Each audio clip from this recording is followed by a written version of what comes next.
Bright suns, and welcome back to an all new episode of Let's Talk About Star Wars with Maggie Lovett. Today's episode is going to be very short, but I feel like I could not possibly go another week without talking about the Book of Boba Fett trailer that dropped this week.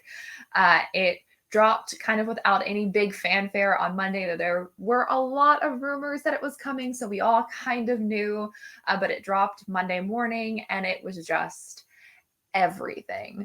I am so excited about this show. I feel like if you follow me on Twitter, you definitely saw all of that enthusiasm and excitement. But this is definitely one of my most anticipated things coming out this year. I mean, there's only a few months left, but this has been something I've really been looking forward to all year.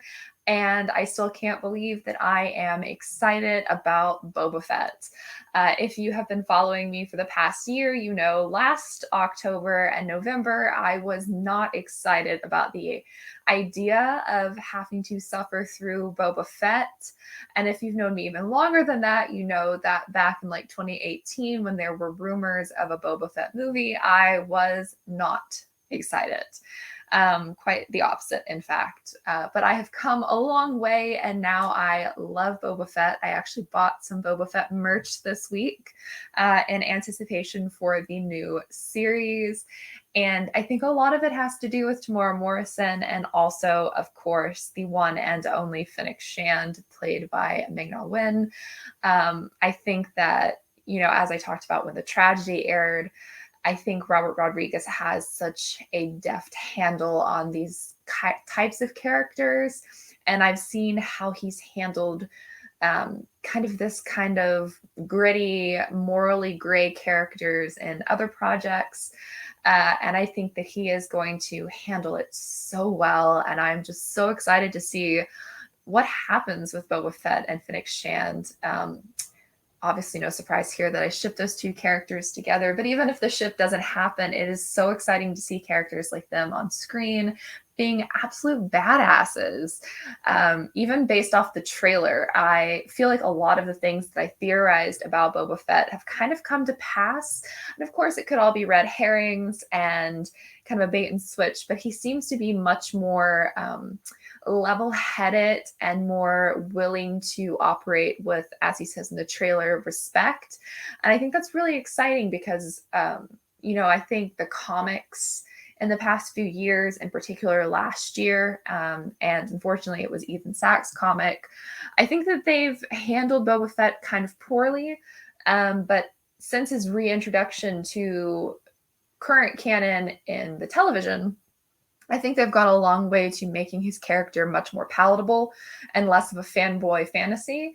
I really enjoyed the War of the Bounty Hunters, and I mean, a lot of that goes to, credit goes to Charles Soule, who is an incredibly talented writer, and I would trust with almost any character. Really loved his Rise of Kylo Ren comics, and of course the High Republic. But I think that there's been a concentrated effort to make Boba Fett more of a sympathetic character and one that we can relate to more easily. Because I think a lot of people just pinned all of their hopes and dreams on him being some sort of like ruthless, bloodthirsty bounty hunter without a moral compass, which basically is the antithesis to everything that bounty hunters are. Like, sure, there are bounty hunters like Tora Calican that lack the metal that comes with being a bounty hunter, but he is not only a bounty hunter, he's a Mandalorian. And I stand by that assertion that he is a Mandalorian, but they operate under such a very strict moral code, and I just don't see him being this ruthless monster of a man that so many fanboys really want Boba Fett to be. And so it was kind of really exciting to see the trailer and to see, I know it's only a few minutes, it's not a lot of footage yet, and it's probably all just from the first episode, and who knows what will happen. But it's really fun to see the character be more of a quiet man of mystery who's willing to let you talk, and maybe you'll talk yourself directly into the pit, but willing to listen to other sides and to not draw a weapon first. And I'm just excited to see what happens. And more Fennec Shand is always going to be a good deal in my book. But I'm very excited about that. And I just talked for 5 minutes about Boba Fett, which I can't wrap my head around the depths of the love that I have for this character. And I fully trust Robert Rodriguez. Rarely do I say that there are certain male directors that I trust implicitly, but he's definitely one of them. If you follow me on Twitter, you know that From Dusk Till Dawn was one of my favorite television series. And I also love the movie, the original movie, and Desperado. And then, of course, with Spy Kids, he's proven that he is capable of creating something that is both perfectly suited for children, but also for the adults that are watching along with the children, which is kind of a perfect encapsulation of what Star Wars is. And he's always been so good at romance, and particularly the brand of romance that he brings to his stories is one of my personal favorite brands of romance. And so I'm curious to see if he brings that to Book of Boba Fett, and if we get a little Bonnick action, because I am definitely here for that in whatever capacity we get it in. But now I guess I should kind of transition into the main portion of today's episode, so you don't just have to listen to 10 minutes of me talking about the Book of Boba Fett. Since I was not here last week, I have picked up a few items from the used bookstore, which I am very excited about. I found this gem, which is The Monsters and Aliens from George Lucas, and it is such a delightful experience of character designs that did not make it into everything, some that did, and it's just such a gem of a book. The gentleman that was at the front desk at the used bookstore was like, I didn't even see this. So I was really excited to find this, because this was not in the typical space that I find it in, find all of my Star Wars stuff in when I am looking for stuff. So I'm very excited about adding that to my collection. In my continual pursuit of tracking down prequel era, and particularly Phantom Menace era merchandise, I found this, which is an illustrated script from The Phantom Menace, which I am very excited to read through in its entirety. It has lots of really fun storyboard style images that I'm just so excited about. And I think that they made this, it's a Del Rey, I think they made this for all of the prequel era, so I'm hoping that I will be able to find the others as well, because I think it's a really great addition to the collection. And then I found this absolutely adorable vintage Return of the Jedi Wicket book that is from 1984. I got it for 35 cents.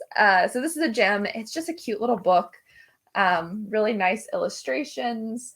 And apparently a lot of people were like, oh my God, I had this when I was a kid. So this was kind of fun to find. And of course, it was in a space that I've never looked in before, that I now plan to definitely frequent and see if I can find any other fun children's books from the original trilogy. And then the piece de resistance of things that I picked up since the last time I was with all of you. As you know, I have the Comtech Padme and the Comtech Qui-Gon Jinn. And then this year I found the 3 large-scale Phantom Menace figures of Qui-Gon, Padme, and Obi-Wan. And I have said that I was hoping to find a Comtech Obi-Wan to complete the miniature figure set. And I did, in box, still in perfect condition. And I am going to open it, but I'm not going to open it on camera, because I am going to try to preserve as much of the paper as possible. But this will be going up on my bookshelf very soon. And yeah, I'm so excited about this find. And he was for a really good price at one of my favorite junk stores. And he was kind of hidden, maybe somebody had thought they'd come back for it, but I got it before they did. And it's just, I'm so excited. I'm really hopeful that we get some Obi-Wan Kenobi news next week during Disney Plus Day, which should be really exciting. And I just can't wait to see what happens next with Obi-Wan. I'm geeked. Very excited to see what happens. But that's really all that I have for you this week. Basically, just me talking about the Book of Boba Fett trailer and showing off some of my new finds. I have a few really fun things coming up in the next couple of weeks that I cannot wait to share with you, including a really fun interview that I will hopefully be able to post on here in video format, which I'm very excited about. But we have so much new Star Wars on the horizon. We are mere weeks away from the Book of Boba Fett, and we are mere days away from learning more about what's to come in the Star Wars universe. And even more so, we're like weeks away from the next wave of the High Republic, which I'm just so excited about. Speaking of the High Republic, I finally finished reading this beautiful gem that was written by George Van. Maybe a clue as to what's coming for me. But yes, very excited about this one. I think I showed it off on here a couple weeks ago, but I finally got a chance to write it. My review for this will be up sometime this week over on Your Money Geek. But I've been staying so busy and I miss being able to jump on here and do really long videos and interact with all of you. Thank you so much for watching. Be sure to hit subscribe if you aren't already subscribed to me. I still sound so weird saying that. But I have so much fun getting to come on here and talk at a camera and geek out about some of the fun finds that I discover throughout the week. And it feels like I'm bringing you all along with me. So until next week, when we will know so much more about what's to come on Disney Plus. Until next week, may the Force be with you.